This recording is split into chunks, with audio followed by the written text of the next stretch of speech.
लोग कहते हैं कि संत रामपाल जी को कोर्ट में पेश हो जाना चाहिए था।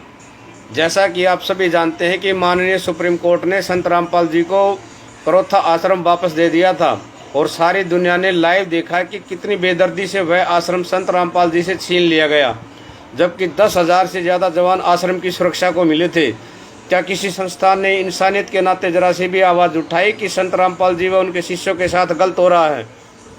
सारा देश द्रौपदी के चीर हरण की तरह तमाशा देखता रहा और देखते ही देखते बरवाड़ा और करोथा कांड हो गए। हमारी बदकिस्मत सरकार बिना सोचे समझे अपनी ही पीठ थपथपा रही थी कि कितना महान कार्य कर दिया, लेकिन ये वास्तव में इंसानियत और न्याय व्यवस्था की हार थी। संत जी बीमार थे, बीमारी में हमारा कानून हमें पेशी में छूट देता है, लेकिन प्रमाणित और योग्य डॉक्टरों की रिपोर्ट को जड़ से नकार दिया गया और मनमाने आदेश चंडीगढ़ के उन राक्षसी किस्म के जजों द्वारा जारी कर दिए गए कि चाहे कितनी भी जान जाए आदेश की पालना हो। क्या सुप्रीम कोर्ट का आदेश करोथा आश्रम मजाक था? पालना करवाने वाले थे तो सुप्रीम कोर्ट के आदेश की पालना करवाते, तब जानते। सुप्रीम कोर्ट के आदेश के बाद भी आश्रम क्यों नहीं खुला? उसकी हकीकत 3 नीच जज सुप्रीम कोर्ट के आदेश की पालना और आश्रम को खुलवाने का 30 लाख रुपए मांग रहे थे, जो आश्रम ने देने से इनकार कर दिया था। इस बात के सबूत ये 3 किताब में लिखे हैं। पहली किताब भ्रष्ट जज कुमार्ग पर, दूसरी सच बनाम झूठ, तीसरी न्यायालय की गिरती गरिमा। ये 3 किताबें देश के प्रमुख व्यक्तियों तक पहुंचा दी गई थी। हरियाणा के हर प्रशासनिक अधिकारी के पास ये किताब पहुंचा दी गई थी। प्रधानमंत्री राष्ट्रपति तक ये किताब पहुंचाई थी, लेकिन एक में भी ये दम नहीं था कि इस बात को उठाए। सारे अधिकारी किताबों को ऐसे पी गए जैसे नकल करते छात्र पकड़े जाने पर करते हैं। सब चुप थे, सब अपने अपने पद और सत्ता के नशे में चूर थे। किधर अनर्थ हो रहा था। ये सरकारें आनी जानी चीज़ें हैं, कभी मोदी, कभी कोई और, कभी कोई और, कभी हुड्डा, कभी खट्टर, पता नहीं कितने आए, कितने आएंगे और कितने जाएंगे।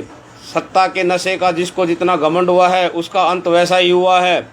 जैसे एक जुआरी जुए में हारने के बाद हाथ झाड़कर मुंह लटकाकर चलता है, वही हालत हो जाती है। हरियाणा में राज करने का मौका मिला हुड्डा को। जितनी कर सकता था संत रामपाल जी के साथ मनमानी की और नीचता की सारी हदें पार कर दी हुड्डा सरकार ने। सत्ता के नशे में चूर हुड्डा को मालूम भी नहीं था कि परमात्मा के घर देर है अंधेर नहीं। उनके हाथ से सत्ता फिसली। मौका मिला खट्टर साहब को। उन्होंने सोचा कि सारी जिंदगी के लिए हरियाणा का मालिक बन गया।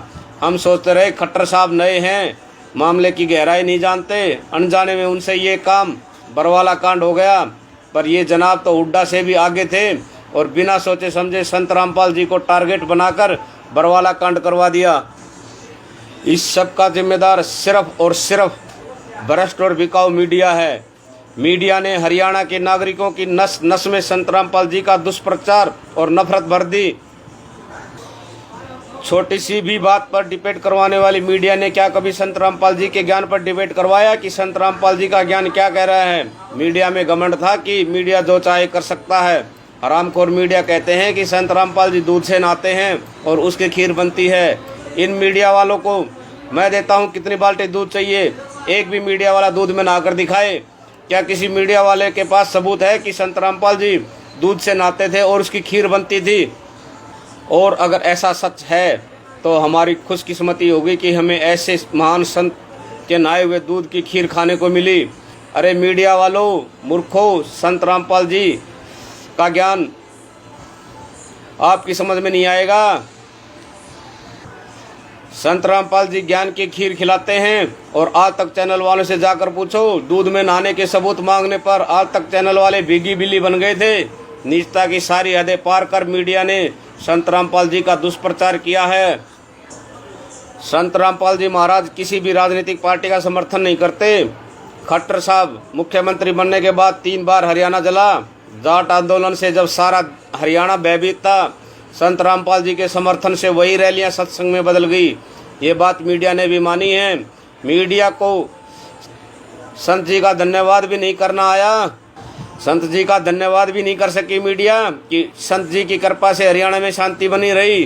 मीडिया को चाहिए जलता हरियाणा नमक मिर्च लगाकर खबर बनाने के लिए, वो इनको मिला नहीं। बेचारों की दाल रोटी एक दिन के लिए कम हो गई। मीडिया की कमी की वजह से जज और प्रशासनिक अधिकारी नकली धर्मगुरुओं ने बरवाला में इतना घिनौना काम करवा दिया कि जिसकी भरपाई आने वाले समय में ये लोग नहीं कर सकते। आने वाली पीढ़ियाँ इनको धिक्कारेंगे कि एक महान संत के मिशन के रास्ते का रोड़ा बने थे ये लोग, ये पदासीन जो अपने आप को पता नहीं क्या समझते हैं। आने वाले समय में जाने क्या हो जाए। अपने निजी और राजनीतिक फायदे के लिए इंसानियत के दुश्मन बन गए। संत रामपाल जी का मिशन कोई आम मिशन नहीं है। इनके मिशन में इंसानियत है, भक्ति है। बेटी बचाओ बेटी पढ़ाओ वालों के लिए संत रामपाल जी का मिशन एक आदर्श है। दहेज के लिए अपनी ही बेटी को बोध बनाए बैठे समाज को संत रामपाल जी का मिशन एक आईना दिखाता है। क्या किसी मीडिया ने आगे बढ़कर समाज को आईना दिखाया? नहीं, क्योंकि मीडिया को चाहिए अश्लीलता। मीडिया समाज को गंदगी परोसती है। इनके विज्ञापन, इनकी फिल्में, इनके सीरियल अश्लीलता से भरे पड़े हैं। आज समाज पढ़ा लिखा है, लेकिन पढ़ाई लिखाई निजी फायदे को पैसा कमाने के उद्देश्य से रखकर की जाती है। हमारे ग्रंथ हमारे लिए खजाना है। लोगों को इन ग्रंथों को पढ़ने की फुर्सत नहीं है। पहले समाज पढ़ा लिखा नहीं था, आज पढ़ा लिखा समाज है, आज फुर्सत नहीं है। संत रामपाल जी ने इन ग्रंथों को दुनिया के सामने खोल कर रख दिया और नकली धर्मगुरुओं से ये बात सहन नहीं हुई। सबसे पहले धुआं उठा आर्य समाज से। संत रामपाल जी पर इल्ज़ाम लगाया कि महर्षि दयानंद के बारे में गलत टिप्पणी करते हैं। दयानंद सरस्वती ने एक किताब लिख दी है, सत्यार प्रकाश। सब आर्य समाजी उसको गीता जी और वेदों से बढ़कर मानते हैं। इस किताब में क्या लिखा है आपके सामने 2 मिनट में सब बता देता हूँ। इस महान ग्रंथ का ज्ञान। समोल्लास 4 पेज नंबर 74।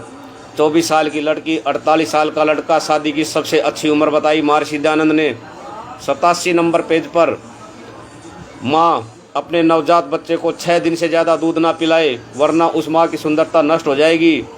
बच्चा दूध ना पी सके इसके फार्मूले स्तन पर लेप लगाकर अलग अलग तरीके से महर्षि दयानंद ने बताए हैं कि बच्चा दूध ना पी सके।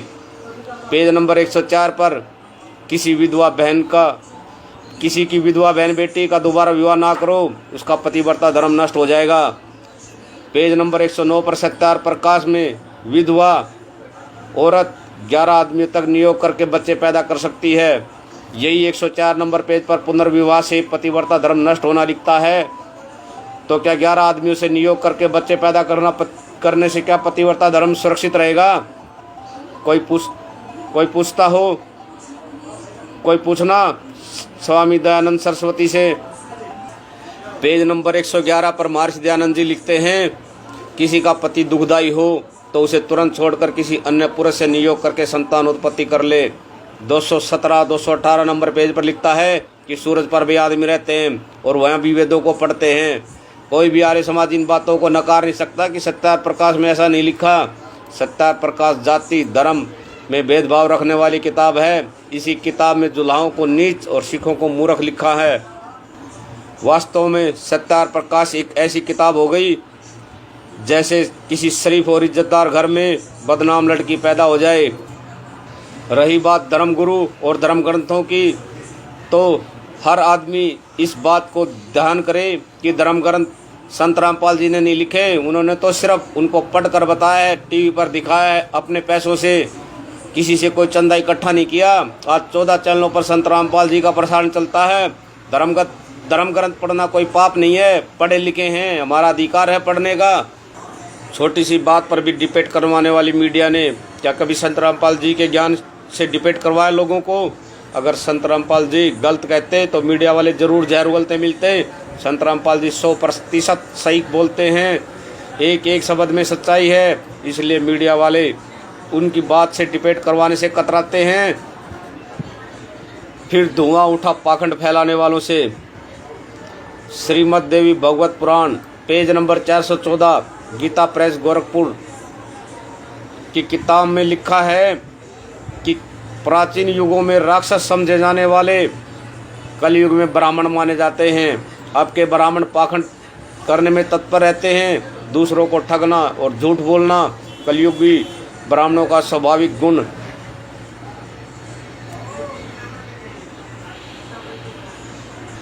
कलयुग के ब्राह्मण पाखंड करने में तत्पर रहते हैं, दूसरों को ठगना, झूठ बोलना कलयुगी ब्राह्मणों का स्वाभाविक गुण बन गया है। कोई ब्राह्मण बोलकर बता दे कि श्रीमद् भगवत पुराण पेज नंबर 414 पर ऐसा नहीं लिखा, उसके बाद संत जी को दोष देना। पहले अपनी किताब को चेक करो। इसी किताब में पेज नंबर 123 पर लिखा है कि शिव जी अजर अमर नहीं हैं, तीनों गुण ब्रह्मा विष्णु महेश, इनकी जन्म मृत्यु होती है। संत रामपाल जी ने तुम्हारे ही ग्रंथ तुम्हारे को और लोगों को दिखा दिए, तुम जल गए और अब कोयला बनने का समय आया तो इतने बड़े बड़े कांड करवा दिए।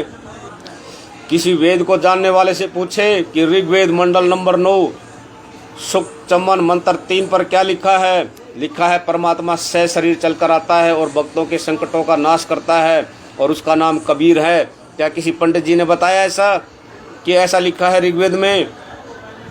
ऋग्वेद मंडल 10 सूक्त 161 मंत्र 2 पर लिखा है कि साधक मृत्यु को प्राप्त हो चुका है और उसकी आयु शेष नहीं है, तो भी परमात्मा उसकी आयु 100 वर्ष कर देता है।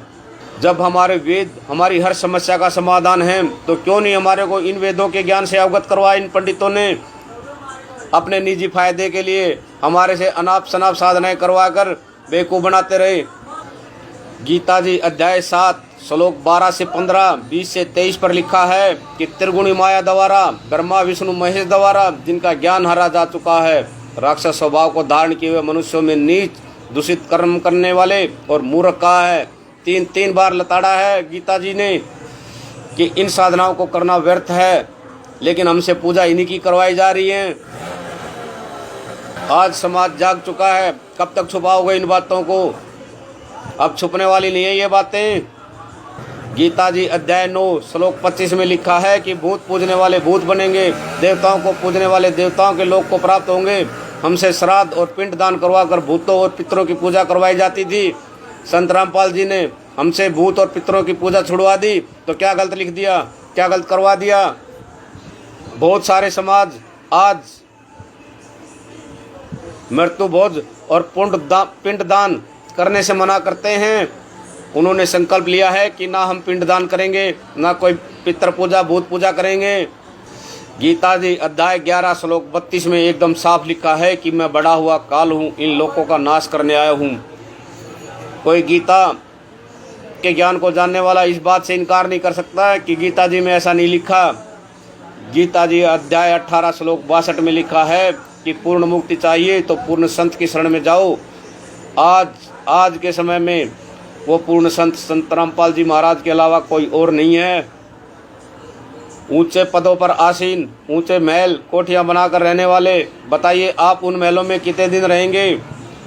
अगर आप सब कुछ पाकर भी अपने आप में भक्ति भाव नहीं रखते हैं तो आपका जीवन माइनस शून्य होता चला जाएगा। एकमात्र इंसान का जीवन भक्ति करके मुक्ति करने के लिए मिलता है। जिनको मनुष्य जीवन मिला है उनसे हाथ जोड़कर प्रार्थना है, उनसे हाथ जोड़कर विनती है कि संत रामपाल जी के ज्ञान को समझो और अपने मनुष्य जीवन कितना अनमोल है इसकी कीमत समझो। 84 लाख योनियां भुगतने के बाद मिलता है मनुष्य शरीर, और इससे भक्ति नहीं बनी तो यह शरीर यह मनुष्य जीवन किसी काम का नहीं है। अपने मनुष्य जीवन को बर्बाद होने से बचाइए और संत रामपाल जी महाराज के ज्ञान को समझिए।